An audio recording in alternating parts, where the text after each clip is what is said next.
नमस्कार दोस्तों, भास्कर भट्टाचार्य दुर्ग छत्तीसगढ़ से वास्तु ज्योतिष, न्यूमरोलॉजी और टैरो का मैं प्रैक्टिकल प्रयोग करता हूँ केवल उन लोगों के लिए जो राजनीति के क्षेत्र में आगे बढ़ना चाहते हैं।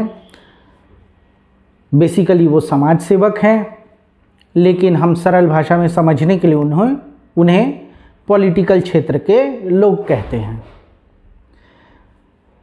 क्योंकि पॉलिटिकल क्षेत्र के लोग या समाज सेवी लोग ही समाज का नेतृत्व करते हैं। एक वर्ग है जो कि एक भ्रम फैलाता है, वो है प्रशासनिक वर्ग के लोग। ये प्रशासन को तो चलाते हैं, लेकिन ये समाज के संरक्षक नहीं हैं या समाज को चलाने वाले लोग नहीं हैं। इनको हम राजनेता नहीं कह सकते। इनकी दबदबा हो सकता है किसी क्षेत्र में, लेकिन ये समाज सेवी नहीं है। ये मुख्य रूप से प्रशासनिक लोग हैं जो एक फिक्स पैकेज पर समाज सेवकों द्वारा दिए गए निर्देश का पालन करने के लिए रखे गए हैं, और ये अपने अपने फील्ड में स्पेशलाइज होते हैं। कोई आईएएस है, कोई आईपीएस है, कोई किसी क्षेत्र में महारत किया हुआ है और उसको जनता के द्वारा एक फिक्स पैकेज पर उसकी सेवाएं ली जा रही हैं, लेकिन समाज सेवक उनको नहीं कहा जा सकता। वो सर्वेंट वर्ग में आते हैं, नौकरशाही वर्ग में आते हैं। उनका एक अलग रुतबा है, उनका अलग पोजीशन है, लेकिन वो कहीं भी समाज सेवक या पॉलिटिशियंस नहीं हैं। आज एक मित्र द्वारा प्रश्न किया गया कि आप तो पॉलिटिकल लोगों के लिए वास्तु ज्योतिष करते हैं, क्या आप हमारे लिए वास्तु ज्योतिष करेंगे?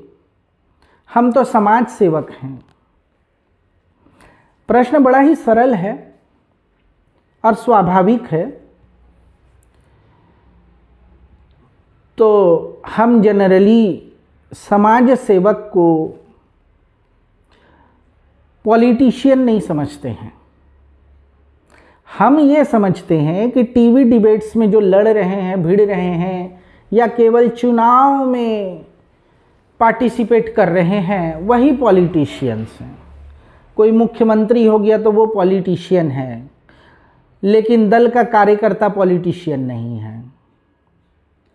तो ये हमारे समझ का फ़र्क है, इसमें कहीं भी गलती नहीं है। एक आम आदमी का समझ, वो जो देखता है उसके अनुसार ही वो विचार करता है, लेकिन हमें समझना पड़ेगा कि पॉलिटिशियंस पॉलिसी मेकर्स होते हैं, जो नीति निर्धारक होते हैं समाज के। जैसे संविधान का निर्माण हुआ, कानून का पालन हुआ, कानून को बनाने वाले होते हैं, और उनके द्वारा बनाए हुए, पास किए हुए कानून, नियम या नीतियाँ समाज में लागू होती हैं। चूंकि वे पॉलिसी मेकर्स होते हैं, पॉलिसी बनाने वाले होते हैं, इसलिए उनको पॉलिटिशियंस कहा जाता है। तो जब एक समाज सेवक समाज में घूमता है तो उसे पता चलती है कि समाज की ज़रूरतें क्या हैं, और एक समय आता है जब जनता द्वारा उसे चुना जाता है और वो एक पद पर प्रतिष्ठित होता है, तो वो पॉलिसी मेकर होता है। और जब वो पॉलिसी मेकर होता है तो संसद में, विधानसभाओं में जनता के पक्ष को सही तर्कों के साथ रख पाता है, क्योंकि वो ग्राउंड से जुड़ा हुआ है। सही तर्कों के साथ विधानसभा लोकसभा में अपनी बातों को, राज्यसभा में अपनी बातों को रखता है, डिबेट करता है,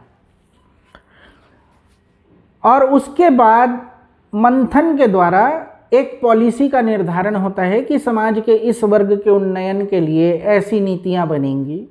इसलिए उन्हें समाज सेवकों को पॉलिसी मेकर्स भी कहा गया है। जब वे सीट पर बैठ जाते हैं, और जब वे सीट पर नहीं बैठे हुए होते हैं, वे ग्राउंड पर काम कर रहे होते हैं कार्यकर्ता की तरह, तो हम उन्हें समाज सेवक कहते हैं। तो दोनों में कोई अंतर मेरे लेवल से दिखता नहीं है, दोनों एक ही कैटेगरी में है, केवल समझ का अंतर है, पोस्ट का अंतर है, और इसके कारण कहीं ना कहीं थोड़ा सा भ्रम फैल जाता है।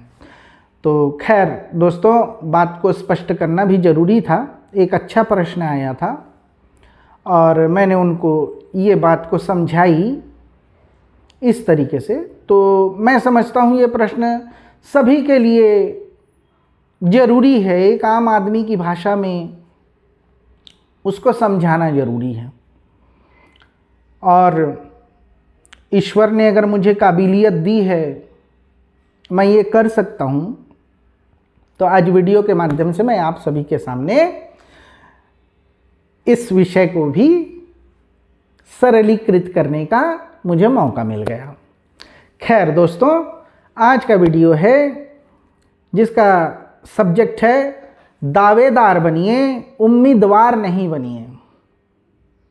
तो शब्द से ही स्पष्ट है कि दावेदार मतलब किसी विशेष योग्यता के साथ जब आप अपनी योग्यता को प्रमाणित करते हुए, अपनी क्षमताओं को प्रमाणित करते हुए आप किसी पद के लिए अपनी योग्यता को साबित कर देते हैं, तो वो दावेदारी कहलाता है।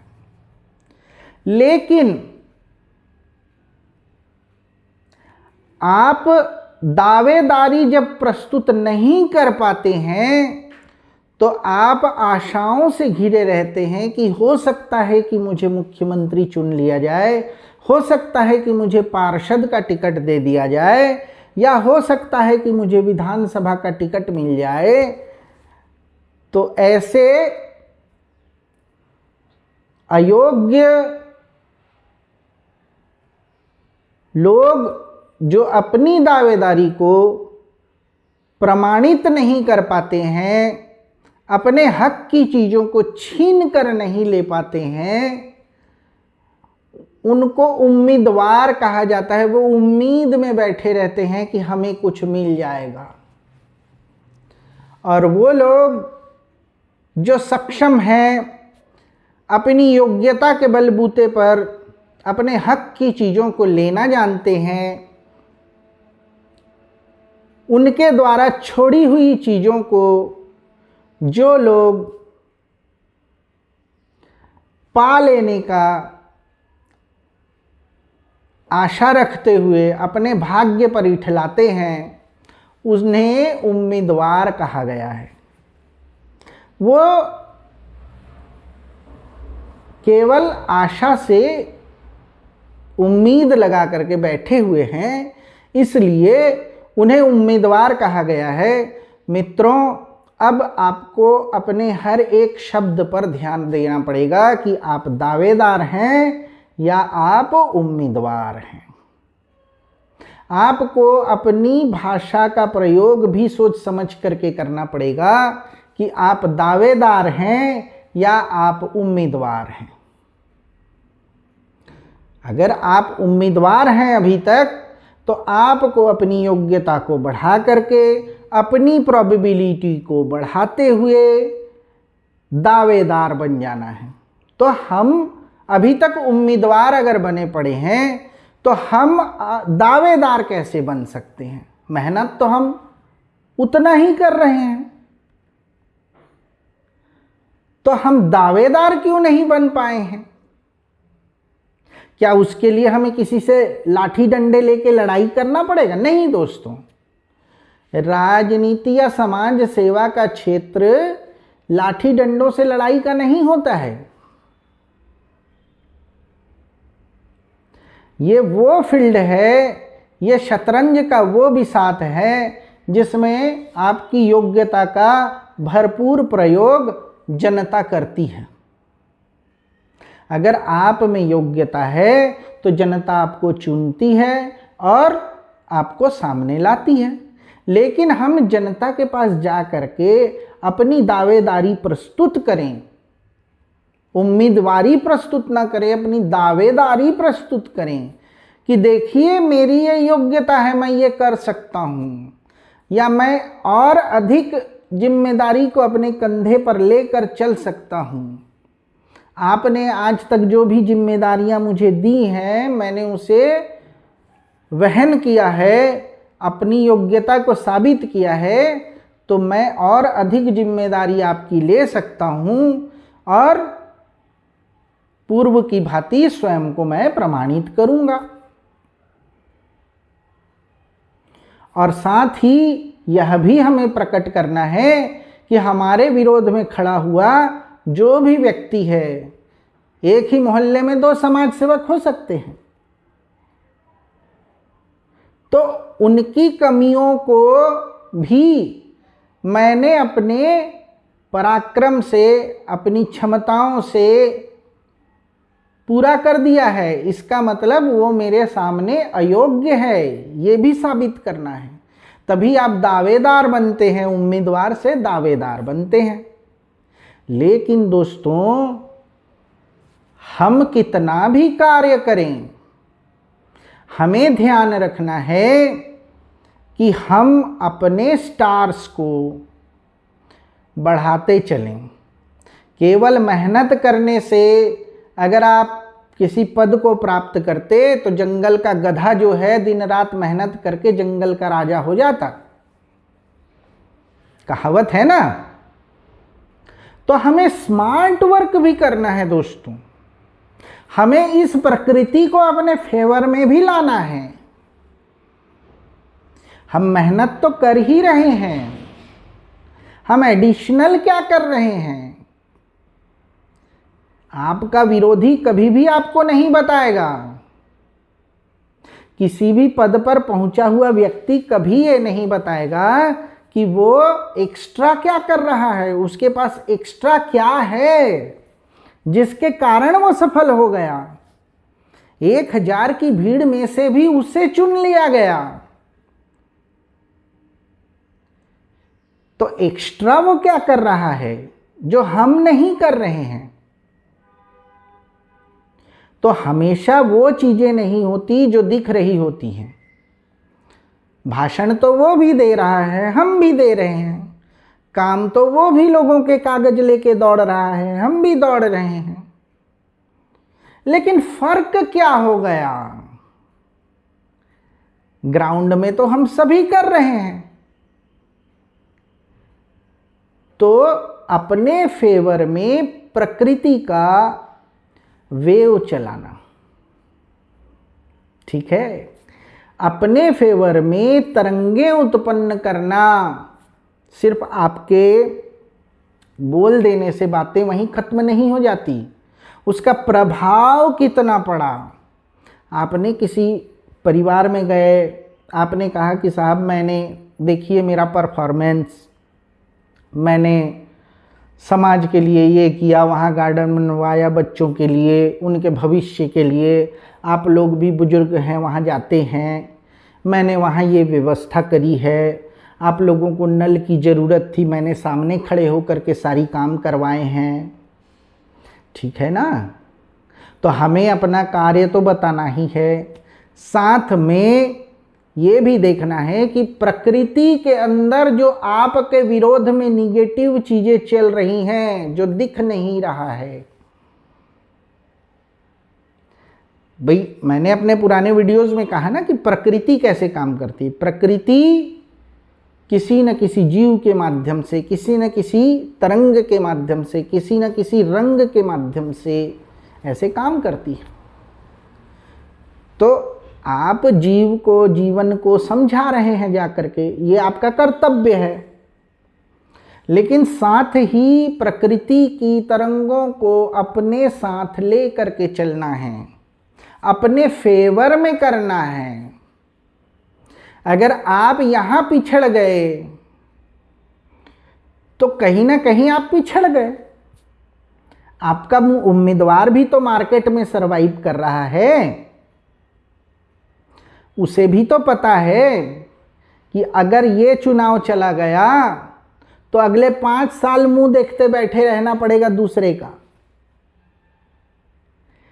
तो हर 5 साल में 4 साल गुजारना कितना भारी पड़ता है, ये तो आपसे बेहतर कौन जानता है। लास्ट के 1 साल तो आप करते ही हैं मेहनत सब मिल करके, लेकिन ये 4 साल गुजारना कितना भारी पड़ता है। आपको अपने काम करवाने के लिए भी विरोधी के पास जाके रिक्वेस्ट करना पड़ता है ना, क्योंकि वो पोस्ट में पहुंच गया है। दोस्तों, ये दोस्ती दुश्मनी की बात नहीं है, बात ये है कि वो ऐसा क्या उसने एडिशनल काम किया जो हम नहीं कर पाए। मेहनत तो हमने उससे ज़्यादा करी है, लेकिन सारा क्रेडिट वो कैसे ले गया। तो कहीं ना कहीं आप कमजोर पड़ गए। तो कमजोर कैसे पड़ गए? काम सारे आपने किया, लेकिन वोट वो उसको मिल गया, पोस्ट उसको मिल गया, आपको कहीं अध्यक्ष या सचिव बना करके टिका दिया गया। भाई पार्टी में 1-2 लोग तो नहीं हैं, सारे के सारे लोग मेहनत कर रहे हैं। 150 लोगों में से एक का चुन करके आ जाना बहुत मायने रखता है। तो हम कैसे हाईलाइट हों, यही दावेदारी है। हमारे जो ऊपर बैठे हुए हैं, जो निर्णय करने वाले लोग हैं, उनके दिमाग से हम निकलने ही नहीं। रोज के रोज जाकर के सारे लोग वहां जाकर के अटेंडेंस दे रहे हैं, उनसे मिल रहे हैं, कोई फोन कर रहा है, कोई उनके काम कर दे रहा है, लेकिन इन 150 लोगों में से 200 लोगों में से हम ही क्यों चुने जाएं। तो हमें बैक ऑफ द स्क्रीन काम करना है, वो हमें किसी को बताना नहीं है। वो हमारी स्ट्रेटेजी है, वो पर्सनल स्ट्रेटेजी है। आपकी उपस्थिति स्वयं बता देगी कि ये आदमी कुछ तो एक्स्ट्रा कर रहा है। तो दोस्तों, इसमें ज्योतिष, वास्तु, न्यूमरोलॉजी का भरपूर प्रयोग कीजिए। ये प्रकृति की सपोर्ट लेने का तरीका है। भाई हम सपोर्ट लेकर के ही तो चुनाव जीत रहे हैं, हम फंडिंग भी तो ले रहे हैं, पब्लिक से ही तो फंडिंग ले रहे हैं, सपोर्ट ले रहे हैं। पार्टी मतलब एक मानव समूह जो किसी विचारधारा से प्रेरित है और एक संगठन है, वो भी हमें मदद कर रहा है, तो हम किसी न किसी सपोर्ट से ही तो आगे चल रहे हैं। तो इसमें शर्माने की क्या बात है कि हम प्रकृति से मदद ले लें। और कौन सा हम गलत काम कर रहे हैं? हम किसी को थोड़े ना कोई टोना टोटका कर रहे हैं कि विरोधी के घर में हम कुछ फेंकवा रहे हैं। ये सब गंदे काम हम नहीं करते। हम तो केवल ये देखते हैं कि हमारा स्ट्रेंथ प्राकृतिक रूप से कैसे बढ़ जाए। हमें अपने भगवान पर विश्वास है, हमें अपने ईश्वर पर विश्वास है, और मानव समाज के उस ज्ञान पर विश्वास है जो गणित पर टिका हुआ है। तो हम अपनी ताकत को बढ़ाएं, हमारे दावेदारी को निश्चित करें। हमारी उम्मीदवारी से उसकी प्रोबेबिलिटी तो मुझे भी नहीं मालूम, आपको भी नहीं मालूम, लेकिन दावेदार अपनी चीज हक से लेके जाता है, उसको कोई मना भी नहीं कर पाता है, क्योंकि वो उस चीज का दावेदार है। भाई किसी की प्रॉपर्टी है, उसके पेरेंट्स अब नहीं रहे, तो उस प्रॉपर्टी पर जो दावेदार होगा, जो दावा करेगा उसका ब्लड रिलेशन का, उसका पुत्र हो, पुत्री हो, संतान आदि, तो उसे ही ना मिलेगा। तो हमें दावेदार बनना है। हम इतना काम कर रहे हैं, लेकिन हमें सपोर्ट नहीं मिल रहा है। समस्या ये है, ये समझना पड़ेगा। समस्या क्या है? काम करने के बावजूद कौन सा ऐसा सेक्टर आपसे बार बार छूट जा रहा है कि आपको आगे नहीं बढ़ने दिया जा रहा है? इसका मतलब कोई प्रकृति का प्रोटोकॉल जो आपकी जन्म कुंडली में बनता है, वास्तु के अनुसार कोई प्रोटोकॉल बनता है जिसको आप फॉलो नहीं कर रहे हैं, या न्यूमरोलॉजी के अनुसार कोई प्रोटोकॉल बन रहा है जिसको आप फॉलो नहीं कर रहे हैं, जिसके कारण से आप प्रताड़ित हो रहे हैं। किसके द्वारा? व्यक्ति विशेष के द्वारा नहीं, पार्टी के द्वारा नहीं, प्रकृति के द्वारा। और प्रकृति जनता के रूप में काम कर रही है। तो आपके तो हर एक मौके 5 साल बाद आने हैं साहब। ये नहीं है कि 2 महीने में आ जा रहे हैं। आपको ज़्यादा चिंता की बात नहीं है। आपने पढ़ाई करा है, ये एग्ज़ाम नहीं तो वो निकाल दोगे। आपका तो समय चला जा रहा है। अब आप विधायक का चुनाव लड़ने की तैयारी कर रहे हैं पिछले 10 साल से, 5 साल से। अब पार्षद का चुनाव लड़ेंगे क्या? नहीं ना। आपका लेवल अलग है, आपने अपने कॉन्टेक्ट्स अलग बनाए हैं। तो आपको समझना पड़ेगा कि आपका एक मौका छूटता है तो आपके 5 साल बेकार हो जाते हैं, और पिछले जो आपने 5-10 साल इन्वेस्ट किया हुआ है वो भी बेकार हो जाते हैं, और आपकी उम्र भी बढ़ जाती है। जब आपका उम्र बढ़ जाता है, आप युवा वर्ग से वृद्ध वर्ग में चले गए, तो देश की जनता युवा वर्ग ज्यादा है, किसकी बात सुनेगी? वृद्ध का सुनेगी कि युवा का सुनेगी? तो आपको अपने एज का भी ध्यान रखना है कि मुझे कितने समय में यह हासिल करना है। हम यहां मजाक करने थोड़ी बैठे हैं। हमारा तो समय चला जा रहा है। ऐसा थोड़ी है कि ये चुनाव नहीं कर पाए तो अगले कर लेंगे। अरे भाई, अपने को स्ट्रांग करिए। बाकी तो सारी चीजें आप कर ही रहे हैं, पैसे भी खर्च कर रहे हैं, पब्लिक सपोर्ट भी लेने का आप जितने जुगाड़ हो सकते हैं कर ही रहे हैं, अपने प्रचार पे खर्चा कर रहे हैं, अपने घर के अपनी सुख सुविधाओं को छोड़ करके आप जो है लगे हुए हैं कि नहीं मुझे तो ये चीज़ चाहिए। फिर आप प्रकृति की सहायता नहीं ले रहे हैं, आप प्रोटोकॉल को फॉलो नहीं कर रहे हैं। मैंने बहुत लोगों को देखा है जो राजनेता बनना चाहते थे, बहुत अच्छी पर्सनैलिटी थे, लेकिन वो पान ठेले की राजनीति से बाहर कभी निकल ही नहीं पाए। मेरे आंखों देखा है, उस लेवल से ऊपर उठ ही नहीं पाए, जबकि उस आदमी में बहुत अच्छी योग्यता थी। तो मुझे सोचने में मजबूर होना पड़ा, क्यों ऐसा क्यों होता है कि जिनमें योग्यता है, लेकिन मैंने ऐसे बहुत लोगों को देखा है जिनकी योग्यता मेरे आंखों के सामने कोई मायने नहीं रखी, और सारी उनकी जो क्षमता थी वो खत्म हो गई।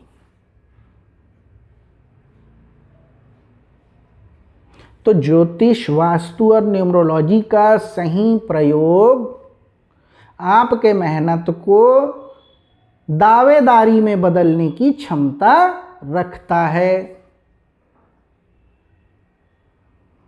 आप नहीं करेंगे, आपका विरोधी उसका यूज कर रहा है। आप समझ क्या रहे हो? वो अपने प्रोटोकॉल पे है, आप उससे लड़के जीत नहीं पाओगे। आप अपने प्रोटोकॉल को फॉलो करो। भाई, लड़ाई भी तो एक स्टैंडर्ड में होना चाहिए। एक दूसरी क्लास के बच्चे और 12वीं क्लास के बच्चे में कभी कंपटीशन होता है? कभी नहीं हो सकता। तो आप दूसरी क्लास में बैठे हो, अपने प्रोटोकॉल को फॉलो करते हो, न्यूमरोलॉजी के प्रोटोकॉल को, वास्तु के प्रोटोकॉल को, ज्योतिष के जन्म कुंडली के प्रोटोकॉल को फॉलो करते हो, तो आप 12th के स्टूडेंट बनोगे या कॉलेज के स्टूडेंट बनोगे। जो फॉलो नहीं कर रहा है वो 2 क्लास 3 क्लास में रह जाएगा, उसके साथ आपकी फाइट है ही नहीं। आप तो पहले ही अपनी दावेदारी साबित कर चुके हो। काम तो वो भी कर रहा है, उतना ही कर रहा है, आप भी कर रहे हो, लेकिन अब पूरा प्रकृति का फोकस आपकी तरफ है। क्यों? क्योंकि आपने प्रकृति के प्रोटोकॉल को फॉलो किया है। तो जब आपने किसी संस्था में काम करते हैं और बॉस का कहा हुआ मानते हैं, तो बॉस किसको फेवर करेगा? हमेशा बॉस उसको फेवर करेगा जो बॉस के हिसाब से चलेगा। अगर उसने फिक्स किया है कि एसओपी ये रहेगा, स्टैंडर्ड ऑफ प्रोसेस या प्रोसेसिंग, किसी काम को करने का तरीका यही होना चाहिए, उसने फिक्स कर दिया है और आपने उसको फॉलो किया है, तो आपको प्रमोशन मिलेगा, ये तय है। लेकिन जिसने एसओपी को फॉलो नहीं किया है, जो प्रोटोकॉल से उसको फॉलो नहीं किया है, क्या उसे प्रमोशन दिया जाएगा? कभी नहीं दिया जाएगा। बॉस तो डे 1 से उसके अगेंस्ट में हो गया। तो प्रकृति आपके फेवर में रहे, यही तो हमारा कहना है कि मेहनत कर तो रहे हो लेकिन आगे बढ़ नहीं रहे हो, क्योंकि आपसे चीजें छूट रही है। तो दोस्तों, दावेदार बनिए, उम्मीदवार न बनिए। उम्मीदवार बन बन के 20 साल 35 साल खर्च कर दोगे, आखिर में जो है कहीं गार्डन में बैठ के लोगों को बुराइयां करते रहोगे कि मैंने इतने साल दे दिए लेकिन लोगों ने मेरे साथ धोखा कर दिया। अरे साहब, धोखा नहीं किया, आपने प्रोटोकॉल फॉलो नहीं किया। प्रकृति ने आपको रिजेक्ट कर दिया। आपने प्रकृति के प्रोटोकॉल फॉलो नहीं किए, प्रकृति ने आपको रिजेक्ट कर दिया। उसका माध्यम वो लोग बने जिन्होंने आपको लगता है कि उन्होंने मेरे साथ धोखा किया। नहीं, कोई धोखा नहीं किया। प्रकृति ने उनको माध्यम बना के आपको आउट कर दिया, आप समझे ही नहीं। तो अगर प्रकृति मेरे माध्यम से आपको यह समझा रही है कि प्रकृति के प्रोटोकॉल फॉलो करिए, काम तो करना ही है, काम तो कर ही रहे हैं। भाई, आप इस शहर में काम कर रहे हैं, कमा नहीं पा रहे हैं। मैंने उनको कहा कि भाई आप एक काम करिए, आप फलाने शहर में चले जाइए और यही काम करिए, जो आपको काम आता है वही काम करिए। आप वहाँ गए, काम किए, 2 साल में लौट के आए, मेरे लिए गिफ्ट लेकर के आए। अरे साहब, वहाँ मैं तो एकदम चमक गया। आप भी खुश हुए ना, मेरे लिए भी कुछ लेके आए। लीजिए साहब, आपके लिए कार, ये चाबी पकड़िए आप। अरे भाई, प्रोटोकॉल को फॉलो करो ना। और प्रोटोकॉल फॉलो नहीं कर रहे हैं, यहाँ बैठ के वही मैकेनिकी काम कर रहे हैं, या यहाँ बैठ के वही छोटा मोटा जो भी काम कर रहे हैं, केवल रोजी रोटी किसी तरीके से निकल रही है। क्योंकि प्रोटोकॉल फॉलो नहीं हो रहा है, तो प्रकृति आपको दे नहीं रही है। अब आप बोलोगे सारी दुनिया मेरी दुश्मन है। अरे प्रभु, सारी दुनिया आपकी कोई दुश्मन नहीं है। आपने अपने प्रोटोकॉल फॉलो नहीं किए तो आपकी चीजें नहीं आएगी। लिख लो। आप परेशान होकर के टोने टोटके करोगे, वो सब समय की बर्बादी, कुछ नहीं होगा। आपने खर्चों के नीचे दब जाओगे, घर की बीमारियों से निकल ही नहीं पाओगे। ठीक है, आप सोचोगे मेरा तो किस्मत खराब है। अरे प्रभु, किसी का किस्मत खराब नहीं है।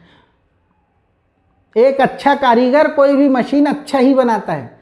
तो ईश्वर ने आपको बनाया है, ऐसे सैकड़ों हजारों करोड़ों लोगों को बनाया है, और सबके भाग्य बहुत अच्छे करे हैं, क्योंकि उसका हाथ ही इतना शुभ है कि जिसको छू ले वही धन्य है। लेकिन उसके साथ उसने कुछ नियम बनाए हैं, उसको फॉलो करना है। तो आप ईश्वर पे भरोसा करिए और उनके बताए हुए, उनकी दी हुई व्यवस्थाओं को फॉलो करिए, और भ्रमित करने वाले लोगों से बच के रहिए। ऐसा नहीं है कि मैंने नहीं भुगता है, भुगता है, मुझे एक्सपीरियंस हुआ तभी मैं आपके सामने बैठा हूं। तो भ्रमित होना बुरी बात नहीं है, लेकिन भ्रमित होने के बाद आपने उससे क्या सीखा, यह ज्यादा महत्वपूर्ण है। आपको एक्सपीरियंस हुआ ना, नॉलेज हुआ ना कि यह भ्रम है, तो हमें दोबारा वो काम नहीं करने जाना है। हमने उससे क्या सीखा, वो एक तरीके से हमारा इन्वेस्टमेंट हो गया, समय का, पैसों का, चलो कोई बात नहीं। लेकिन हमने सीखा क्या? और अगर हमने नहीं सीखा तो वो तो लॉस है, और अगर हमने सीखा तो वो इन्वेस्टमेंट है। तो दोस्तों, दावेदारी करिए, उम्मीदवारी नहीं। और इसके लिए सही गाइडलाइन के लिए आप मुझसे संपर्क करें, समझें अपने प्रोटोकॉल्स। आप समाज सेवा कर रहे हैं, घास थोड़ी छील रहे हैं। घास छीलने वाले तो जिंदगी भर घास ही छीलेंगे, उनके लिए कोई आउटपुट नहीं है। वो 2 गैया ले लेंगे और उसी को पालन करके वो, उनको धर्म कर्म और उनको आध्यात्म में जाना है। हमारा आध्यात्म है लोगों की सेवा करना। हमको ऐसी पॉलिसियां बनाना जो समाज का उन्नति करे, हमको उससे पुण्य मिलेगा, कुछ सॉलिड कर पाएंगे, किसी को बोल भी पाएंगे कि साहब मैंने समाज के लिए काम किया है। आज जो आप ये जो फायदे ले रहे हो समाज के, इसमें मेरा भी कंट्रीब्यूशन है। मैंने भी आइडिया दिया हुआ था, मीटिंग में जब हम बैठे थे तो ये वाली लाइन मैंने दी हुई थी। तो ऐसा सॉलिड वर्क होना चाहिए। मैं आध्यात्म के क्षेत्र के लोगों को हमारे राजनीति या समाज सेवा के क्षेत्र से अलग ही समझता हूँ। उनका व्यक्तिगत विचारधारा अपनी जगह है, उससे मुझे कोई लेना देना नहीं है। मैं तो बात कहता हूँ, मैं उन लोगों को आगे बढ़ाना चाहता हूँ जो राजनीति में है, जो समाज सेवा में है। वो पूरे समाज के लिए कोई पॉलिसी बना सकते हैं, उनमें योग्यता है, तो मैं उनको आगे बढ़ाने के लिए रास्ते दे रहा हूँ। अब हर आदमी हर काम तो कर नहीं सकता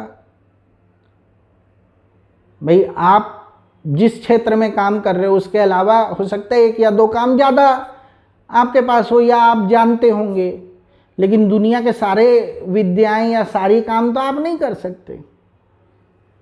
तो मैं जो काम कर रहा हूं, अगर आपको लग रहा है कि इन चीज़ों को भी मुझे अपने युद्ध में, अपनी योग्यताओं को बढ़ाने में शामिल कर लेना चाहिए, तो मित्रों स्वागत है। बाकी आपकी समझ है। दोस्तों, आज का हमारा और आपका बातचीत यहीं समाप्त करते हैं। जय श्री राम, धन्यवाद।